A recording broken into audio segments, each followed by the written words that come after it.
Good afternoon, everybody. So I am back in my little garden shed studio to show you the results of my first pour painting. So it's mixed results. Hopefully you can see it there. Good news is I learned a lot, and I still love it. I still think it turned out great. The bad news is there was a lot of lessons learned. So my paint was too thick, and I let it dry too fast. So I got a bunch of cracks, mainly down here in this area where I didn't think the paint was real thick. I thought it was thicker up in here, but whatever happened down there, I put on a white base coat, and I don't think I'm going to do that in the future because it seems to be too thick then. Like, see, this is really thick looking right here, but it didn't crack here. It cracked down here. But that's okay. For a first go, I'm still very happy with it. I'm still very happy with how it turned out. I'm also going to, from now on, put these little peg feet on the bottom. They're just little push pins. I saw other people do it, and I said, I don't really need to do that, but I am going to do it because then I can move it to somewhere else and still have it elevated and let it dry somewhere else, and I can still work. So I had extra paint when I poured, and I made this little canvas, which I also love. It's just a little 4x4 canvas. But see, I didn't have it setting on anything, and see how the paint got stuck, and it pulled up a bunch of stuff. So if it had little feet, it wouldn't have gotten stuck.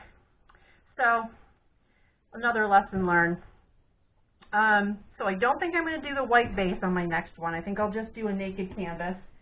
I'm going to try to make the paint not quite so thick, and I think I can use less paint. I really over-exaggerated the paint on the first one because I wanted to have enough, and I ended up with way too much. Because even after I did this little tile and left it so thick on this, I still had a little bit left. So I think I can do better next time and have it a little less goopy. So good lessons learned. I think my paint mix was good. Maybe it could have been a little more fluid next time, maybe a little water, because I didn't water it down at all. I just used paint, Elmer's glue, and Floetrol with a little blast of silicone into the colors.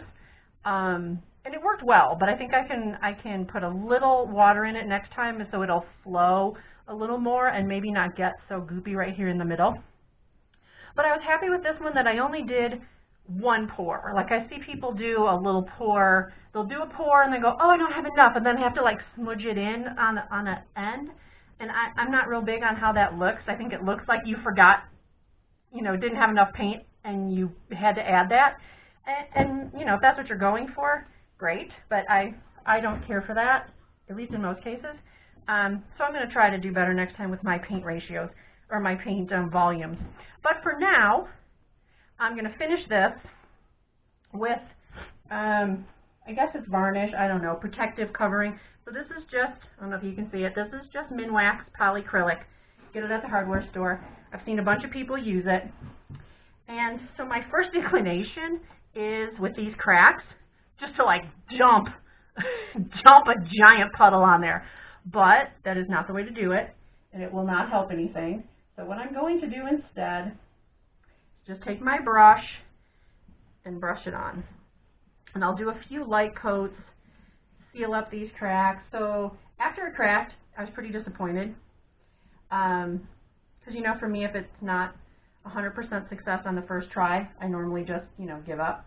But I want to keep going and, try to figure it out. I understand it's a, technique and you got to work on it and perfect it, blah, blah, blah. It's not my strong suit. But anyway, I'm going to keep going. So I watched a bunch of videos on, cracking and how to avoid it. I thought maybe I had my paint ratios wrong or something. I don't think so. Even the experts that I watched, experienced that I watched, they have paintings with cracks. That's just how it is. So I think I let it dry too quickly. Next time I'll cover it. I saw one lady who, I like her work. She does, it's very similar to the style of what I'm trying to do. And she put a produce box over it, and then put a garbage bag over that. So it was really a controlled dry, which, you know, when you have thicker paints, it's good to have it as controlled as possible. So I think I'll try that next time. I don't have a produce box, but I think I'll just put some holes in a regular box. I like how this is looking. It's shiny again. It had gotten kind of matte, after it dried, because these are not expensive paints. These are just, I don't know, Apple Barrel and Delta Creative, which are just from, the craft sections at Walmart and Target. They're not anything fancy. I don't do fancy even when I do something all the time, let alone when it's brand new. But, so for department store paints, I'm happy with the shininess on this again. So this was just my first layer of polyacrylic. I think it looks really good. Kind of brought the color back. So I'm going to let this dry. Can says 2 hours. I don't know if I'll let it dry 2 hours. I'll have to see how my day progresses. Sometimes I can only let things dry for 10 minutes, and sometimes it'll dry for 2 weeks by the time I make it back to it. So we'll just see how it goes. But for a first coat of polyacrylic, I think it's looking pretty good, pretty shiny again, and it, filled in some of those cracks. They're not quite as crackish. I mean, they're still there, but, it kind of put them down a little bit. So I think I'll do probably 3 coats of the polyacrylic on here. I'll let this dry for a while. And my next video at least on this particular piece, will be how it looks finalized and hopefully up on my wall. And I have another canvas, so I'm going to take the lessons that I learned on this one, use the same colors, use the same techniques, just use the lessons that I learned from this one. Oops. And try it again, and then I'll have a matching set, matching set for my living room with my first pours. I'm going to put a coat on my little tile here too. I forgot about it. Luckily, it's very small. Only take a second. So, thanks for tuning in for the aftermath of my first pour and the results and my lessons learned. Hopefully, if you're new to pouring too, like I am, hopefully you can take away a couple of my lessons.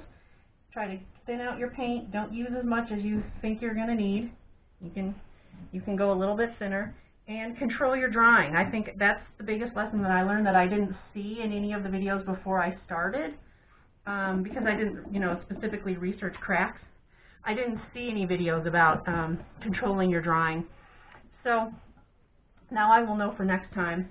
Really control that drying and be patient, which is not an easy thing for me, but we will try to be patient. So my next video with these pieces in will be the final, what it looks like up on the wall. Have a great rest of your day.